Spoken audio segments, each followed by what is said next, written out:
ఓం నమో భగవతే వాసుదేవాయ. ఓం నమో భగవతే వాసుదేవాయ. ఓం నమో భగవతే వాసుదేవాయ. నారాయణం నమస్కృత్య నరం చైవ నరోత్తమం దేవీం సరస్వతిం వ్యాసం తదో జయం ముదీరయేత్. శృణ్వతాం స్వకదాః కృష్ణః పుణ్యశ్రవణకీర్తనः హృది అంతస్తహి అభద్రాణి విదునోతి సుహృత్సతాం. నష్టప్రాయేషు అభద్రేషు నిత్యం భాగవత సేవయా భగవతి ఉత్తమశ్లోకే భక్తిర్భవతి నైష్టికీం. మూకం కరోతి వాచాలం పంగుం లంఘయతి గిరిం యత్కృపతం అహం వందే శ్రీగురుం దినతారణం పరమానందం మాధవం శ్రీచైతన్య ఈశ్వరం. హరి ఓం తత్సత్. హరే కృష్ణ. ఈరోజు మనము షడ్ గోస్వాములలో ఒకరైనటువంటి శ్రీల సనాతన గోస్వామి గురించి తెలుసుకుంటున్నాము.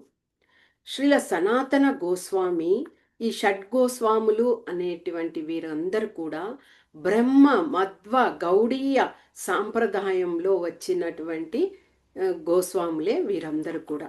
ఈ గోస్వాములకి అష్టకాన్ని శ్రీ శ్రీ శ్రీనివాస ఆచార్యుల వారు విరచితం చేసిన ఒక చరణము చదువుకుందాం. కృష్ణో తీర్థన గాన నర్తన పరౌ ప్రేమామృతాంబోనిధి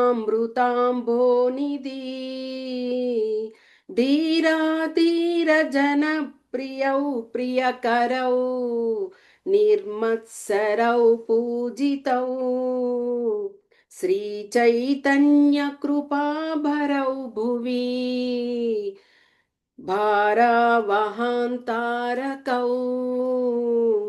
వందే రూప సనాతనౌ రఘుయుగౌ శ్రీజీవ గోపాలకౌ. అంటే షడ్ గోస్వాములైనటువంటి శ్రీల రూప గోస్వామి, శ్రీల సనాతన గోస్వామి, శ్రీల రఘునాథ భట్ట గోస్వామి, శ్రీల రఘునాథ దాస గోస్వామి, శ్రీల జీవ గోస్వామి, శ్రీల గోపాల భట్ట గోస్వామి, వీరందరికీ నా గౌరవపూర్వ ప్రణామాలు. వీళ్ళెప్పుడు కూడా శ్రీకృష్ణ భగవంతుని యొక్క దివ్య నామాలని జపిస్తూ నిరంతరము ఆయన యొక్క ఆరాధనలో ఉండేటువంటి వాళ్ళు. కాబట్టి వీళ్ళు భగవత్ ప్రేమ సాగరులు ఈ షడ్గోస్వాములందరూ. వీరిని సాధువులు, తర్వాత భక్తులు ఇలాంటి వాళ్ళే ఇష్టపడడం కాకుండా చోరులు, దండుగులు అంటారు కదా, దుండగలు, అలాంటి వాళ్ళందరూ కూడా ఇష్టపడతారట. ఎందుకు అంటే అందరినీ వాళ్ళు ఒకే దృష్టితో చూస్తారు. అంటే వాళ్ళు దొంగతనం చేశారు కదా, వారిని వేరే విధంగా చూడాలి, అలా కాకుండా సమదృష్టితో చూడడం వలన అలాంటి చోరులు కూడా మంచి వాళ్ళు అయిపోతారు. కాబట్టి అలాంటి కృపా కరుణను వాళ్ళు చూపించేవారట. ఏదైనా కానీ ప్రీతిగా చేసేవారు.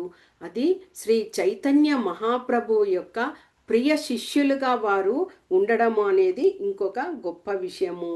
ఈ విధంగా వాళ్ళు భౌతిక జగత్తులోని బద్ధజీవులందరినీ కూడా వాళ్ళు ఆ ప్రచార కార్యక్రమాలలో అందరికీ భగవంతుని యొక్క హరినామాన్ని తెలియచేసి పూర్తిగా కృతార్థులయ్యారు.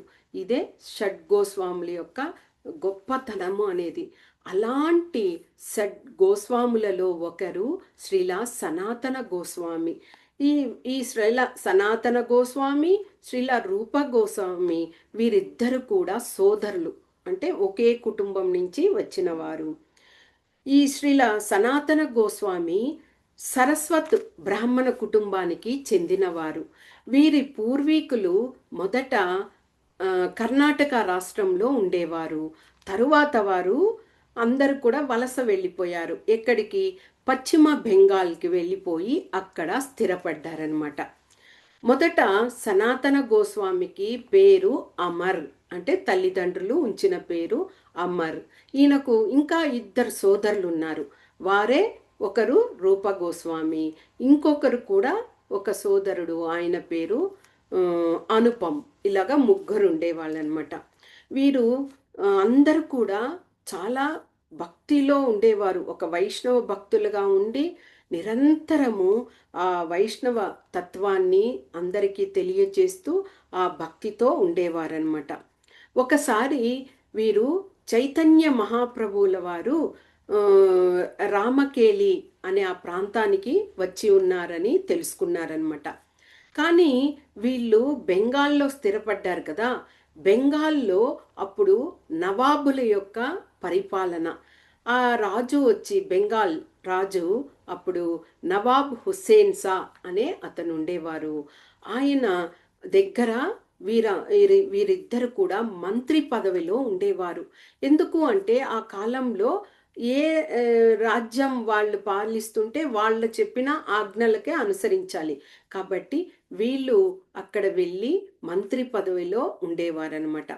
ఆ విధంగా అక్కడ మంత్రి హోదాలో ఉంటూ ఉద్యోగాలు చేసుకుంటూ ఉంటే కూడా ఇంటి దగ్గర వారు నిరంతరము హరినామాన్ని చెబుతూ కీర్తనలు చేస్తూ భాగవతం పఠనం చేస్తూ ఎప్పుడు కూడా భక్తుల యొక్క సాంగత్యంతో ఉండేవారు.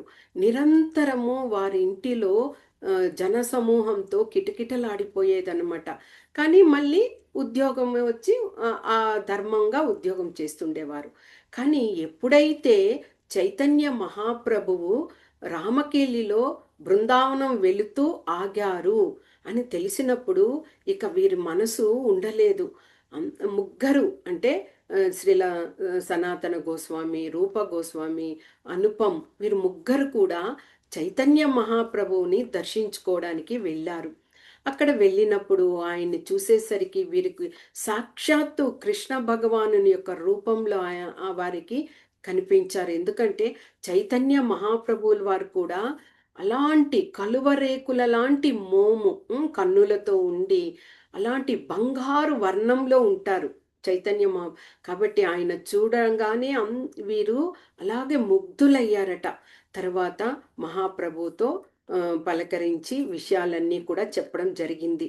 అప్పుడు మహాప్రభు ఏం చెప్పారు, మీరు కొన్ని రోజులు మీ యొక్క విద్యుక్త ధర్మాలను చేయండి, తరువాత మీరు బృందావనానికి వచ్చి చేరుకోండి అని సలహాలను ఇవ్వడం కూడా చేశారనమాట.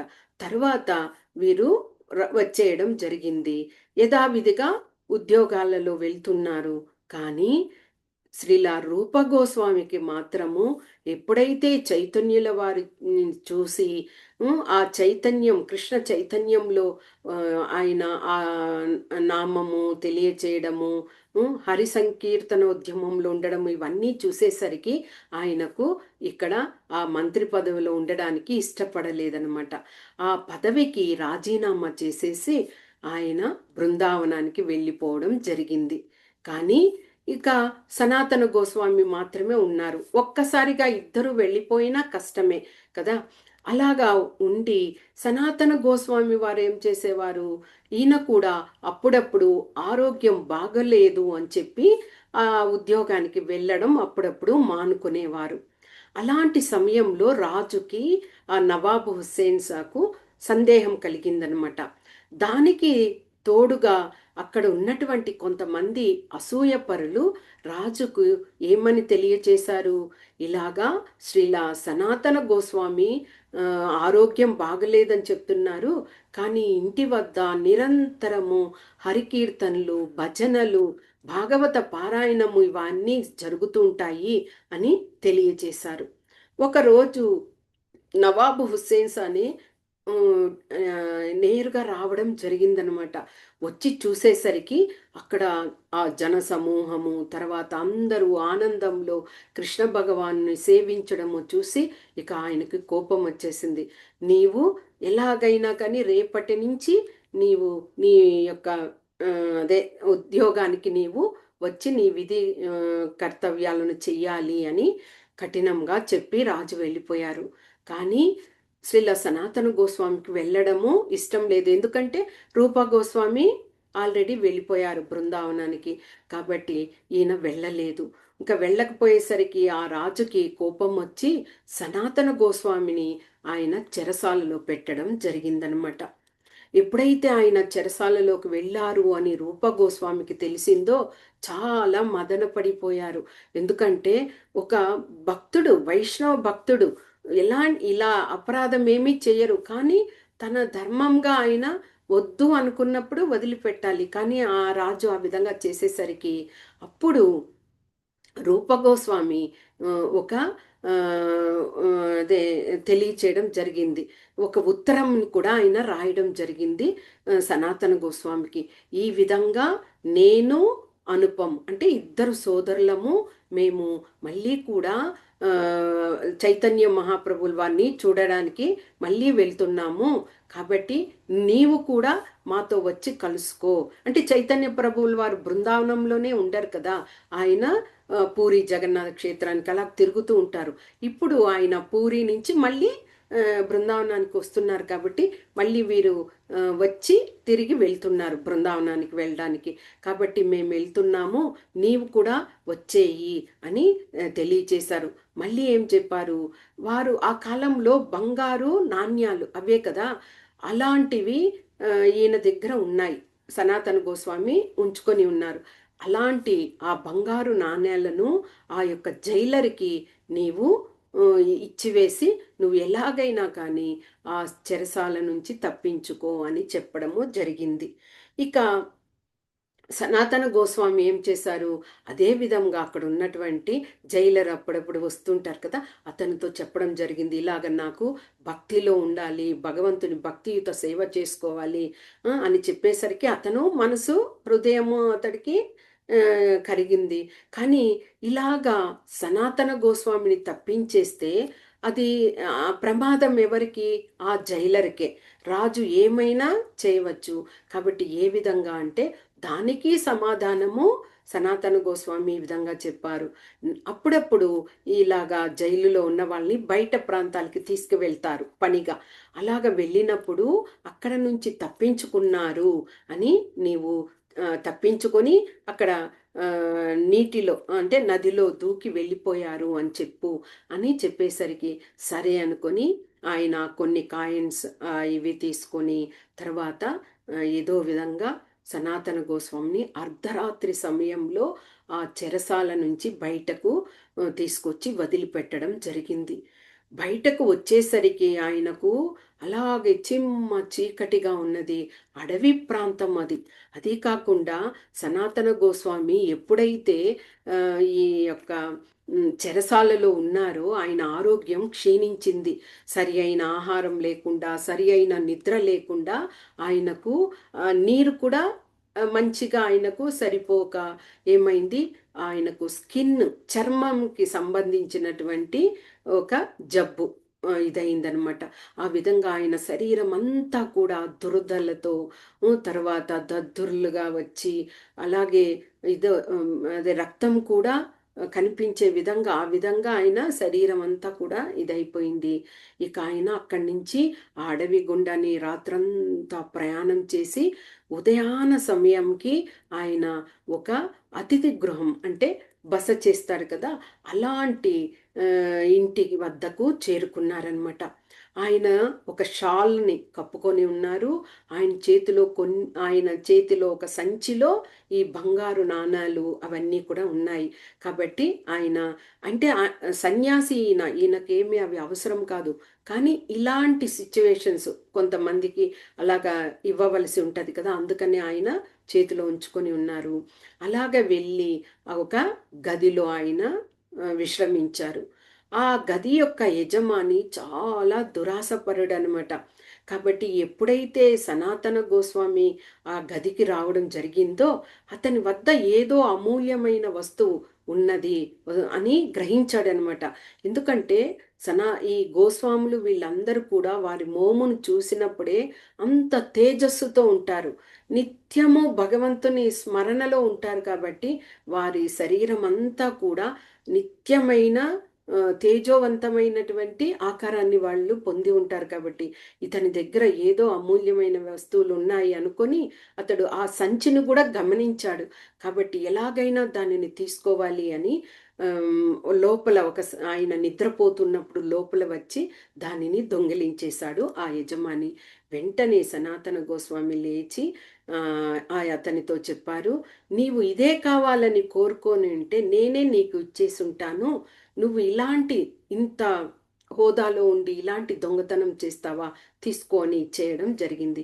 అప్పుడు అతను రియలైజ్ అయ్యాడనమాట. అయ్యో, నేను ఎంత అపరాధం చేశాను అని అనుకున్నారట. ఆ తర్వాత ఇక అక్కడ ఉండడానికి కూడా ఆయనకు మనస్సు ఇదవ్వకుండా నేరుగా ఇక చైతన్య మహాప్రభువుల వారిని కలుసుకోవాలి అని అనుకున్నారు. కానీ ఆయన చర్మ వ్యాధితో శరీరం అంతా కూడా రక్తము ఇదవుతూ చాలా కష్టపడుతున్నారు. అలాంటి పరిస్థితుల్లో అయినా కానీ ఆయన అలాగే ప్రయాణం చేశారు. ఆయనకు అందిన వార్త ఏమిటి అంటే చైతన్యుల వారు వారణాసిలో ఉన్నారు అని తెలిసిందనమాట. అప్పుడు ఆయన ప్రయాణం చేస్తూ ఎక్కడ నీరు ఉంటే ఆ నీటిని తాగుతూ, ఎక్కడైనా ఫలాలు దొరికితే తింటూ అలాగే ప్రయాణమయ్యి చైతన్యుల వారి దగ్గరికి వెళ్ళారనమాట. అలసిపోయారు అన్ని రోజులు ప్రయాణము. అది కాకుండా ఆయన శరీరం అంతా కూడా దుమ్ము కొట్టుకొని పోయి ఆయన ఇది జుట్టంతా కూడా ఇదయ్యి అలాగుండేసరికి అక్కడికి వెళ్ళేసరికి చైతన్యుల మహాప్రభువు యొక్క శిష్యులు ఎవరో భిక్షకుడు అనుకొని లోపలికి వెళ్ళి మహాప్రభువులకి తెలియచేశారట.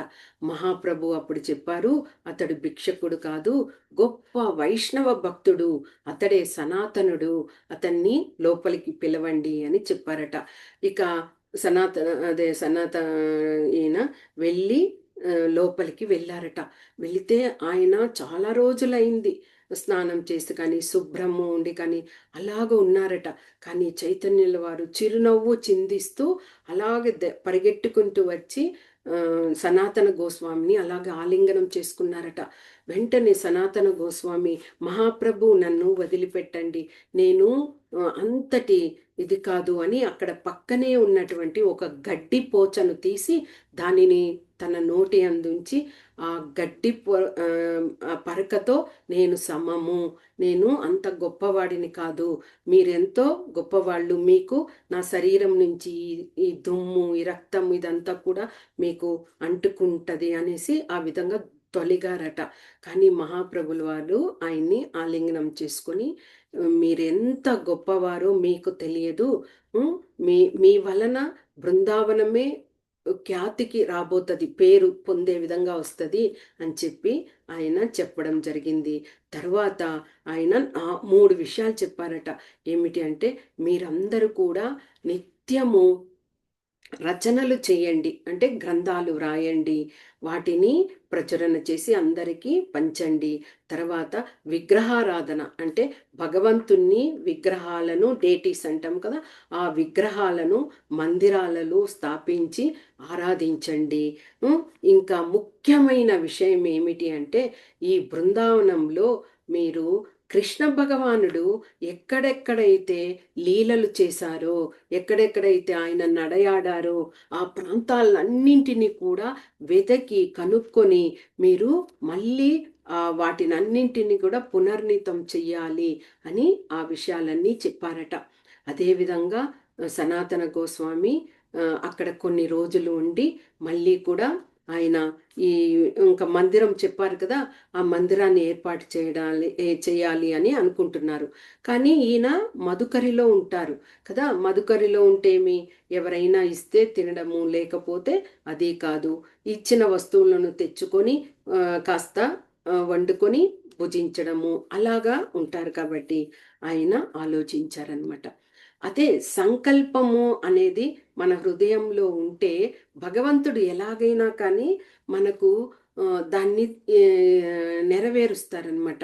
అలాగే అనుకుంటూ నిత్యము ఆయన ఆరాధన చేస్తూ అలాగా ఉండేవారనమాట. ఆయన ప్రతిరోజు మధురా నుంచి బృందావనానికి వెళ్ళి గిరి గోవర్ధన గిరిని ప్రదక్షిణం చేసి మళ్ళీ బృందావనానికి చేరుకునేవారట. ఎంత కష్టం చూడండి అలాగా ప్రదక్షిణ చేయడం అనేది. అంటే ఆయనకు ఆ శక్తి, భగవంతుడు ఇచ్చినటువంటి ఆ శక్తి వలన ఆయన ఆ విధంగా చేయగలిగారు. ఆ విధంగా ఆయన ఒకరోజు మధుకరి చేసుకుంటూ అలాగ వస్తూ ఉండగా అక్కడ ఒక ఇద్దరు పిల్లలు ఆడుకుంటూ ఉన్నారట. ఒకరేమో చక్కగా శ్వేతవర్ణంలో ఉన్నారు, తెల్లగా ఉన్నారు. ఒకరేమో నీలమేఘ వర్ణంలో ఉన్నారు, పీత వస్త్రం అంటే పసుపు వర్ణంలో వస్త్రాన్ని కలిగి ఉన్నారు. ఒకరేమో బ్లూ నీలి కలర్లో వేసుకొని వస్త్రాన్ని ఉన్నారు. చక్కగా ఆడుకుంటూ ఉన్నారట. అలాగా ఆడుకుంటూ ఉంటే సనాతన గోస్వామి అలాగే చూస్తూ వారి మోమును చూస్తూ అలాగే పరవశించిపోతున్నారట. వాళ్ళు సాక్షాత్తు బలరామకృష్ణులే.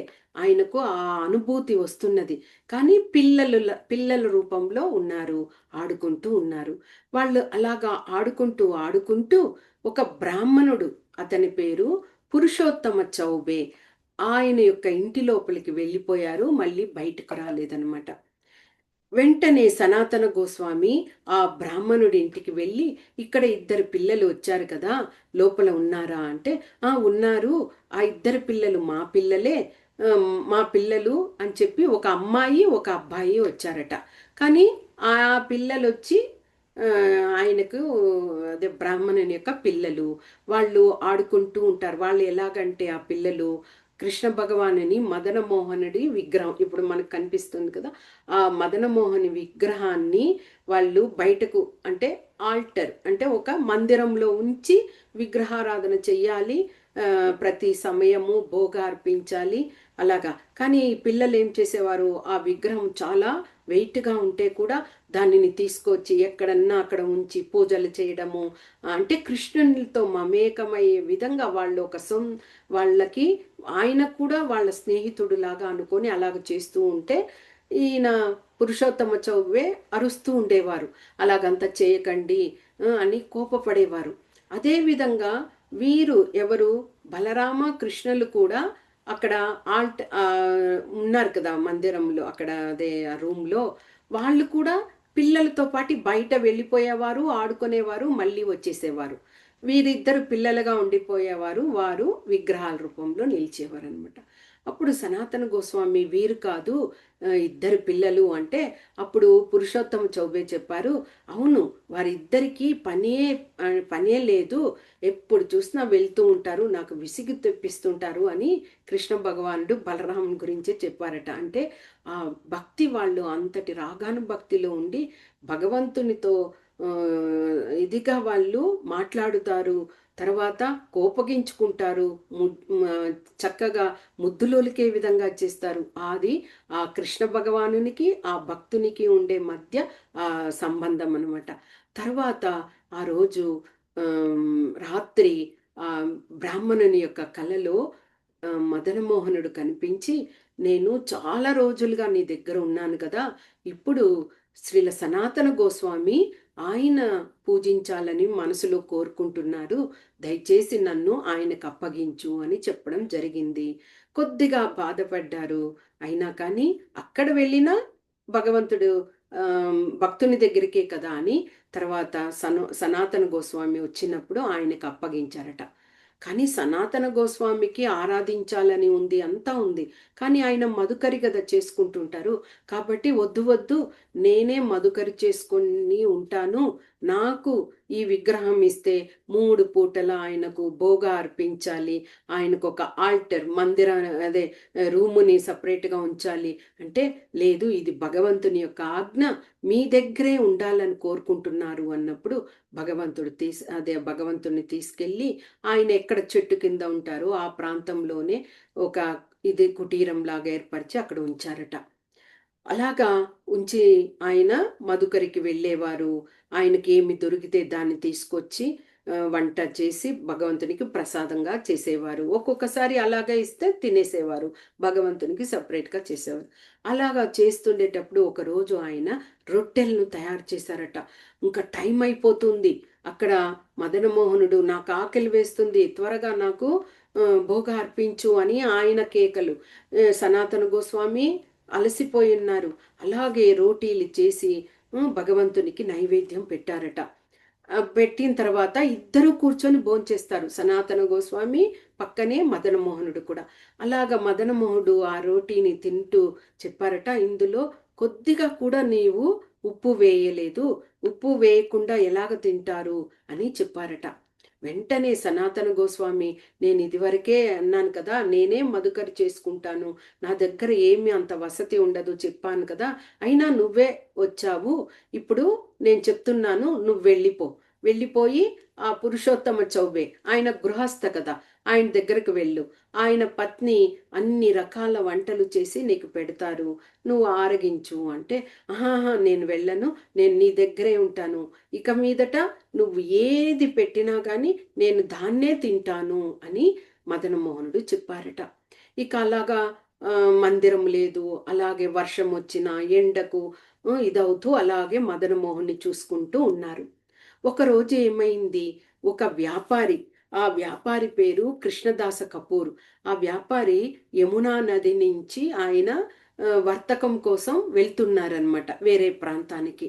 అలాగ వెళ్తూ ఉన్నప్పుడు ఆ సమయంలో ఆయన బయలుదేరారో లేదో ఒక్కసారిగా ఉధృతంగా వాన పడుతూ తుఫాన్ లాగా తయారైందట.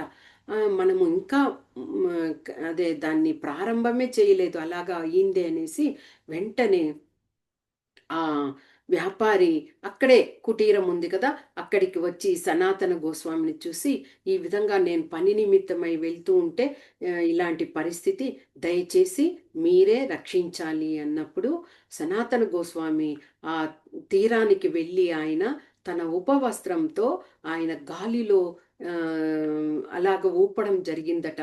వెంటనే అదంతా కూడా అలాగే నార్మల్గా అయిపోయింది.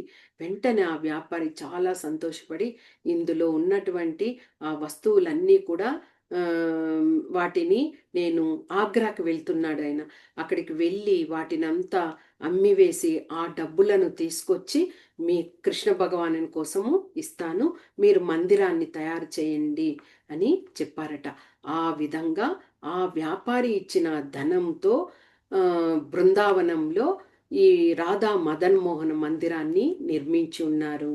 ఎంత అద్భుతమైన మందిరం అంటే, ఆ మందిరానికి మన రాధా శ్యామ్ సుందర్ అంటే మెయిన్ మందిరం ఉంది కదా బృందావనంలో, ప్రభుపాదుల వారు ప్రతిష్ఠించినటువంటి ఆ మందిరంలో ఆ దగ్గర నుంచి కొద్దిగా వాకబుల్ డిస్టెన్సే ఈ యొక్క మందిరము.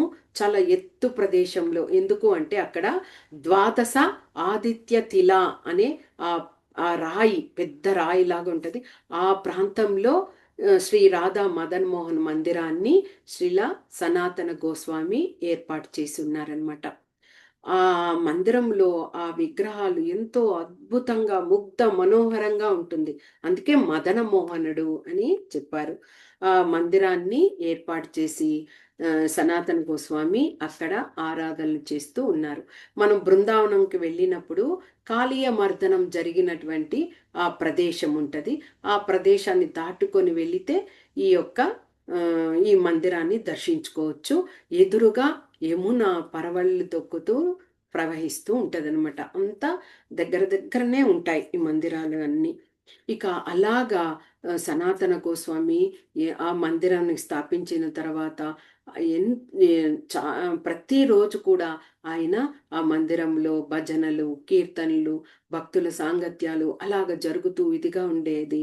ఆయనకు కొద్ది కొద్దిగా వయసు కూడా పైబడుతూ వచ్చింది. అలాంటి సమయంలో కూడా శ్రీల సనాతన గోస్వామి ఆయన గిరి ప్రదక్షిణ చేసేవారట. గోవర్ధన గిరి ప్రదక్షిణ. గోవర్ధన గిరి ప్రదక్షిణ ఎంత చాలా డిస్టెన్స్, అలాంటిది రోజు చేస్తూ ఉండేసరికి ఒకసారి అలాగ ప్రదక్షిణ చేస్తూ ఆయన అలసిపోయి అలాగే ఒక చెట్టు క్రింద కూర్చున్నారట. అప్పుడు శ్రీకృష్ణ భగవంతుడు చిన్న పిల్లవాని రూపంలో అక్కడికి రావడం జరిగింది. వచ్చి ఆయనకు అదే ఆయనకు చెప్పడం జరిగింది ఏమంటే, ఎందుకు నీవు ఈ విధంగా ఇంత వయసు అయ్యాక కూడా ఆ గిరి ప్రదక్షిణాన్ని చేస్తున్నావు, గోవర్ధన గిరి ప్రదక్షిణాన్ని నువ్వు అలాగ చేయవలసిన అవసరమే లేదు, ఇదిగో నేను ఇస్తున్నాను చూడు అని ఒక శాలిగ్రామ శిల, గోవర్ధన శిలను ఆయనకి అప్పగించారు. ఆ శిల మీద గుర్తులు ఉంటాయి, కృష్ణ భగవాను యొక్క పాదాలు, గోవు యొక్క పాదాలు, తర్వాత మురళి, ఆయన వేణువు చిహ్నము, తర్వాత లాటి అన్నమాట. అంటే గోవులను తీసుకువెళ్ళేటప్పుడు చేతిలో ఉంచుకున్న ఇది. ఆ 4 ముద్రలు కలిగిన ఆ యొక్క గోవర్ధన శిలను సనాతన గోస్వామికి ఇచ్చి, నీవు ఇక మీదట ప్రతిరోజు గోవర్ధన అదే దానిని ప్రదక్షిణం చేయాల్సిన అవసరం లేదు. దీనిని తిరిగావంటేనే నువ్వు ఆ అదే ఆ యొక్క గిరి ప్రదక్షిణ చేసినట్లుగానే అని చెప్పి ఇవ్వడం జరిగిందట. అది మనకి ఇప్పుడు మనం బృందావనంలో వెళ్తే శ్రీ రాధా దామోదర మందిరం, దామోదర మందిరంలోనే ప్రభుపాదుల వారు ఉండి రాధా శ్యామ్ సుందర మందిరాన్ని అంతా కూడా చూసుకునేవారు. చిన్న గదిలో ఉండేవారు అని చెప్పుకున్నాం కదా. అలాగా ఆ మందిరంలో తరువాత సనాతన గోస్వామి తర్వాత ఆ మందిరంలో అక్కడ స్థాపించడం జరిగింది. అక్కడ ఎవరైతే ఆ మందిరానికి వెళ్ళి ఆ గోవర్ధనగిరి ఆ శిలను 4 సార్లు ప్రదక్షిణం, అంటే ఆ మందిరాన్ని రాధా దామోదర మందిరం 4 సార్లు ప్రదక్షిణం చేస్తే వాళ్ళు పూర్తిగా గోవర్ధనగిరి పర్వతాన్ని ప్రదక్షిణం చేసినంతగా పుణ్యం అని కూడా చెప్తారనమాట. ఇక ఒక సనాతన గోస్వామి నందగావ్లో ఉన్నప్పుడు నందగావ్లో ఉన్నప్పుడు అక్కడ పావన సరోవర్ అనే ఒక సరోవరం ఉన్నది. ఆ సరోవర తీరంలోనే అక్కడ ఒక మందిరం ఉంది.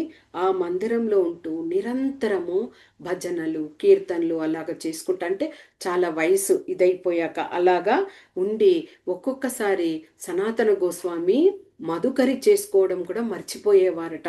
అంటే ఇందులోనే ఉండిపోయి ఆయన నామం చేస్తూ అలాగా ఆ మనము వెళ్ళి భోంచేయాలి అనే ఆ దీనిని కూడా ఆసక్తి కలిగి ఉండేవారు కదట. అలాంటప్పుడు కృష్ణ భగవానుడే ఒక పిల్లవాని రూపంలో ఆయన దగ్గరికి వచ్చి రోజు ఆయనకు ఆ కుండలో పాలను తీసుకొచ్చి ఆయనకు ఇచ్చేవారట. ఎప్పుడైతే ఆ పాలను ఆ పిల్లవాడు వెళ్ళిపోయేవారు. ఎప్పుడైతే ఆ పాలను తీసుకుంటారో సనాతన గోస్వామి అంతటి అనుభూతిని పొంది నిత్య శక్తిని పొందేవారట. ఆ యొక్క కృష్ణ భగవాన్ తెచ్చి ఇచ్చిన ఆ పాలను తీసుకుని. ఈ విధంగా కృష్ణ భగవానికి అంత గోస్వాములు అంటేనే ఏమి, అన్ని ఇంద్రియాలను వాళ్ళు అతీతులుగా ఉంటారు. అందుకే వాళ్ళు గోస్వాములు అని పిలువబడ్డారు. అంటే నిత్యము భగవంతుని యొక్క స్మరణలో ఉంటూ ఆ విధంగా చేస్తూ ఉండేవారు.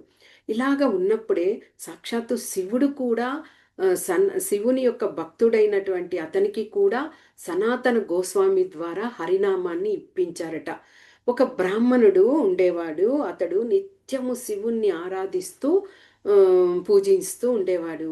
దానికి శివుడు చాలా ముచ్చటపడి ఆయనకు బ్రాహ్మణుడికి నీకేం వరం కావాలి కోరుకో అన్నప్పుడు, నాకు అమూల్యమైన వరం నీవే ఇవ్వాలి అన్నప్పుడు, ఓ బ్రాహ్మణుడికి ఇలాగ భక్తిలో ఉండి కూడా ఇంకా ధన సంపద మీద ఆయనకు మక్కువ పోలేదు అని తెలుసుకొని శివుడు ఏమిటి బృందావనంలో రక్షకుడుగా ఉంటారు కదా. ఆయన ఏం చెప్పారు, పలానా ప్రదేశానికి నీవు వెళ్ళు, అక్కడ ఒక గోస్వామి ఉంటారు సనాతన గోస్వామి, అతని దగ్గరికి వెళ్ళి నేను చెప్పిన విధంగా నువ్వు చెప్పు, అతను నీకు అమూల్యమైనది ఇస్తారు అని చెప్పడం జరిగిందట. ఈ బ్రాహ్మణుడు అలాగే సనాతన గోస్వామి దగ్గరికి వెళ్ళారు. ఈ విధంగా నాకు అమూల్యమైన వస్తువు కావాలి అని కోరుకున్నారు.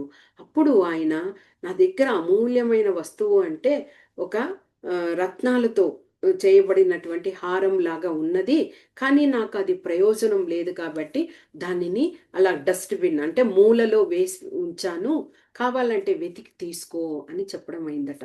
ఈ బ్రాహ్మణుడికి అర్థం కాలేదు. రత్నంతో చేసినది అక్కడ పాడవేశారా, మనీ అన్నమాట అది అని వెళ్ళి వెతకగా అక్కడ దొరికింది. ఆనందపడిపోయారు. ఇది ఎంత అమ్మితే ఎంత వస్తుందో అని ఆనందపడిపోయి ఆయన కొద్ది దూరం వెళ్ళిపోయారట.